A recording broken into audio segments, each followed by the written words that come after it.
অনেক নারী ঢুকে বলবেন কি না আমাকে হিজাব খুলতে বলা হয়েছে, আমার মুখের আবরণ সরাতে বলা হয়েছে, আমি সরাবো না কারণ এখানে সব পুরুষ। এই সুযোগ যেন তৈরি না হয়। হিজাবের বিষয়টি যেটি বললেন, আসলে মূল সমস্যা অতিরিক্ত ভোট কাস্ট করা না, মূল সমস্যা হচ্ছে একজনের ভোট আরেকজন দিয়ে দেওয়া। কারণ আপনি যখন ভোট কেন্দ্রে যাবেন তখন নিয়ম হচ্ছে আপনার মুখ দেখে এনআইডির যে ফাইল সেটা দিয়ে আপনাকে আইডেন্টিফাই করা হবে। এখন ধরা যাক একজন ভোটার, নারী ভোটার অনুপস্থিত অথবা তিনি ভোটটা দিতে যাবেন না, যেটা অতীতেও হয়েছে, বা কেউ মৃত্যুবরণ করেছেন। এখন কেউ যদি যেহেতু তিনি কাভার্ড বা তিনি আবৃত, সেই অবস্থায় যান এবং তার মুখ ঠিকমতো পরীক্ষা করা না যায়, তাহলে কিন্তু এই সুযোগ থেকে যায় যে তার বদলে অন্য কেউ এসে ভোটটা দিতে পারে। এমন কিন্তু অভিযোগ উঠেছিল যে জামাতের বিরুদ্ধে যে যে বিকাশ নাম্বার, এনআইডি কার্ড নাম্বার, সেটা অন্য অভিযোগ।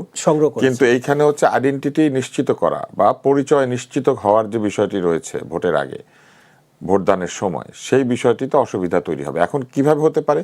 কেউ যদি বলেন যে এখানে অনেক পুরুষ রয়েছে অথবা যিনি আমার মুখ পরীক্ষা করছেন তিনি পুরুষ, তাহলে তো তিনি এটা খুলবেন না, এবং তার এই মতামতকে আমি শ্রদ্ধা করি যে তিনি খুলবেন না।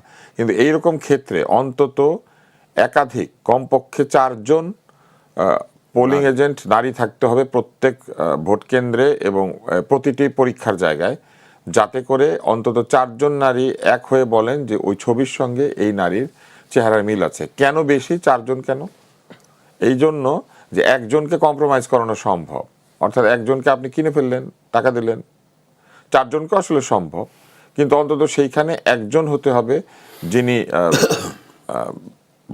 মানে জামাত জোটের বিপরীতের পক্ষ থাকবেন, একজনকে হতে হবে স্বতন্ত্র যারা আছেন তাদের হয়ে থাকবেন, আর একজনকে হতে হবে অন্যান্য প্রার্থী যারা আছেন তাদের হয়ে থাকবেন, আর একজনকে হতে হবে জামাতের লোক। এই 4 জনকে ওখানে থাকতে হবে এবং একজন সরকারিও থাকতে হবে। সরকারি জন পরীক্ষা করে বাকি 4 জনকে দেখাবে, বাকি 4 জন নিশ্চিত হবে, তারা জোরে বলবে যে এই নারী ছবির সঙ্গে এই নারীর চেহারার মিল আছে। হ্যাঁ, কিন্তু এখন যে পরিস্থিতি আছে সেখানে অনেক নারী ঢুকে বলবেন কি না আমাকে হিজাব খুলতে বলা হয়েছে, আমার মুখের আবরণ সরাতে বলা হয়েছে, আমি সরাবো না কারণ এখানে সব পুরুষ। এই সুযোগ যেন তৈরি না হয়, এবং সেটা তৈরি হলে পরে বহু জায়গাতে যিনি প্রকৃত ভোটার নন কিন্তু নারী, তিনি আবৃত হয়ে গিয়ে আরেকজনের নারীর ভোটটা দিয়ে দিতে পারবেন। এই সুযোগটা রাখাটা ঠিক না। একজনের ভোট আরেকজনের দেওয়াটাও কিন্তু একটা জালিয়াতি। আর 5টা ব্যালট ঢুকানো সম্ভব না কেন? এটা হচ্ছে যে ব্যালটের যে ওই কাটাটা থাকে, ওইখানে একাধিক কাগজ একসাথে ঢুকাতে গেলে আটকে যাবে, ফলে একসঙ্গে ভাঁজ করা সম্ভব না। আর আলাদা আলাদা করে 5টা ঢুকাতে গেলে এটা কিন্তু সবার সামনে ফেলতে হয়, তো এটা সবাই দেখতে পাবে। কিন্তু এইবার কিন্তু 2টা ব্যালট ফেলবে লোকে, একটা হচ্ছে গণভোটের ব্যালট আর একটা হচ্ছে ভোটের ব্যালট। আচ্ছা, একটা বিষয় আপনার কাছে আমি জানতে চাই এবং আপনি এটা কিভাবে দেখবেন যে একটি সংবাদ মাধ্যমে এই গণভোটের ব্যালটটার একটা দুর্বলতা আছে। এই গণভোটের ব্যালটটা কি বলে, সিল মারার কথা না মনে হয়, আমি যতদূর জানি। গণভোটে কিন্তু টিক মারার কথা, যে আমি তাহলে গণভোটে যে ওনারা টিক মারবেন, কেউ যদি আগেই ব্যালটটা পকেটে করে নিয়ে ঢুকেন, টিক মারা ব্যালট, এবং ভিতরে দিলেন না, ওইটা ফেলে দিলেন, এবং উনি যদি টিক মারা ব্যালট বেশি ফেলতে পারেন, সেটাও কিন্তু এক ধরনের কারচুপি। আমরা খালি কারচুপির কথা চিন্তা করছি মানে সংসদ নির্বাচনে, গণভোটে যদি কারচুপি হয়, এবং ওই ক্রম সময় কিন্তু ভেতরে যারা আছেন সবাই হ্যাঁ পক্ষে, তাহলে সব হ্যাঁওয়ালা যদি কারচুপি করে একসাথে, এইটাকে কি করে আপনি বন্ধ করবেন? ওখানে তো নায়ের পক্ষের কোনো দল নাই। যেই ভোটে নায়ের পক্ষের কোনো দল নাই, সেখানে তো all polling agents are in favour of yes, right? আচ্ছা, সবাই যদি ইয়েস, ভিতরে যদি সবাই যদি ইয়েসের পক্ষে থাকে, তাহলে নায়ের পক্ষে কে আছে যে হ্যাঁ ভোট না ভোট পাহারা দিবে?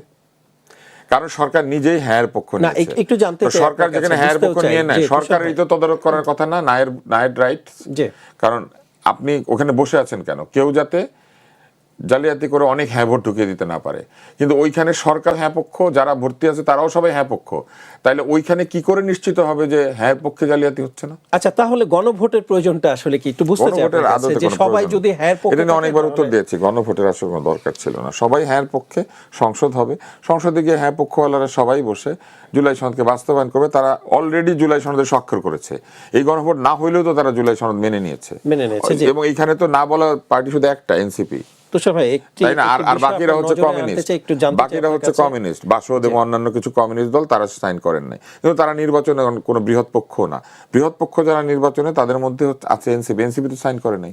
নির্বাচনী ডামাডোলে যখন সারা বাংলাদেশ ব্যস্ত থাকার কথা, এই নির্বাচন উৎসব হবে এগুলি বলে যখন বাগাড়ম্বর করা হয়েছে, সেই সময় এই নির্বাচনের সংবাদ প্রদানের ক্ষেত্রে একটি প্রথিতযশা এবং অগ্রসর, অন্তত প্রচার সংখ্যার দিক থেকে বাংলাদেশের সর্বোচ্চ সংখ্যক বিক্রি হয় কিন্তু ডেইলি স্টার ইংরেজি পত্রিকার মধ্যে, এটা সবাই স্বীকার করবে। তাহলে সেই পত্রিকাটি যদি হুমকির মুখে থাকে, তাহলে নির্বাচনের পরিবেশ কি করে হলো? মুক্ত স্বাধীন গণমাধ্যমের পরিবেশ কি করে হলো? বড় বড় কথা যে বলা হয় সেগুলি কিভাবে হলো?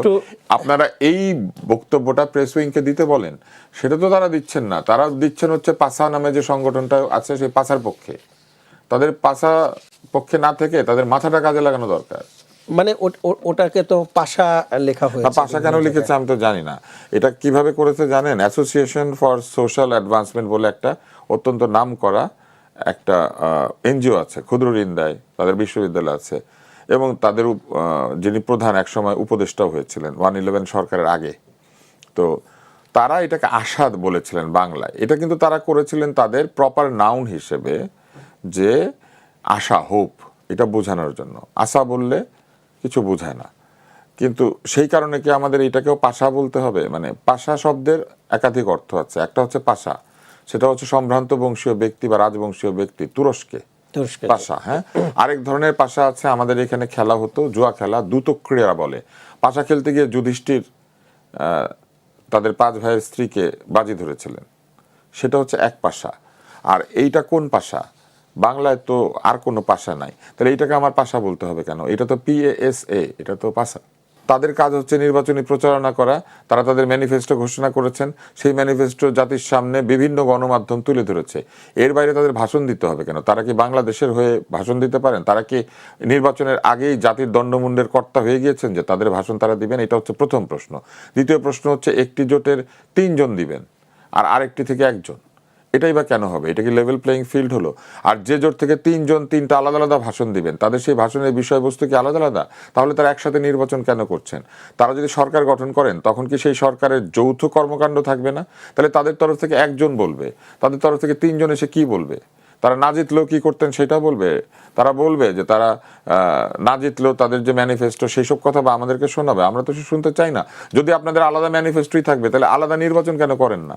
আপনারা খুব ভালো করে জানেন যে নির্বাচনের পরে আপনাদেরকে জোটের আদর্শ বাস্তবায়িত করতে হবে। একক কোনো সিদ্ধান্ত আপনারা নিতে পারবেন না। তাহলে একক ম্যানিফেস্টো দিয়ে কি বোঝাতে চাচ্ছেন? কোনোদিন যদি ক্ষমতায় যায় তাইলে আমরা সেটা করব। আজকে আপনি যে প্রতিশ্রুতি দিচ্ছেন, 10 বছর পরে সেই প্রতিশ্রুতির ভ্যালিডিটি নাও থাকতে পারে। আজকে যে ড্রোন বানানোর কথা বলছেন, 10 বছর পরে ড্রোনের প্রয়োজনীয়তাই হয়তো থাকবে না, নতুন কোনো কিছু আবিষ্কৃত হয়ে যাবে। তাহলে আজকের প্রতিশ্রুতি আপনি 10 বছর পরে এটা ইনভ্যালিড। প্রত্যেক নির্বাচনের আগে আপনাকে আবার প্রতিশ্রুতি দিতে হবে, 5 বছরের মাথায় আরেকটা ম্যানিফেস্টো লিখতে হবে। তাহলে এই আপনারা যেহেতু যৌথ ম্যানিফেস্টো দেন নাই, আলাদা আলাদা ম্যানিফেস্টো লিখেছেন, তাইলে আপনারা আলাদা আলাদা ইলেকশন করতেন। ইলেকশন করবেন একসাথে, সিট ভাগাভাগি করবেন একসাথে, সরকার বানাবেন একসাথে। বক্তৃতার সময় আলাদা আলাদা কেন? কারণ তারা বেশি ফুটেজ খাবেন, বেশি টাইম পাবেন, এয়ার টাইম, টেলিভিশনে যেটাকে বলে এয়ার টাইম। অর্থাৎ তারা 3 জন মিলে জাতির সামনে 45 মিনিট থাকতে পারবেন, এবং 45 মিনিট, ধরেন 10 মিনিট দিবে। আমি একটা বলছি, 15 মিনিট হলে 45 মিনিট, 10 মিনিট হলে 30 মিনিট, সেখানে আরেকটা দল পাবে 10 মিনিট। এটা কি লেভেল প্লেইং ফিল্ড হইল? নাকি এটা লেভেল প্লেইং স্পিচ হইল?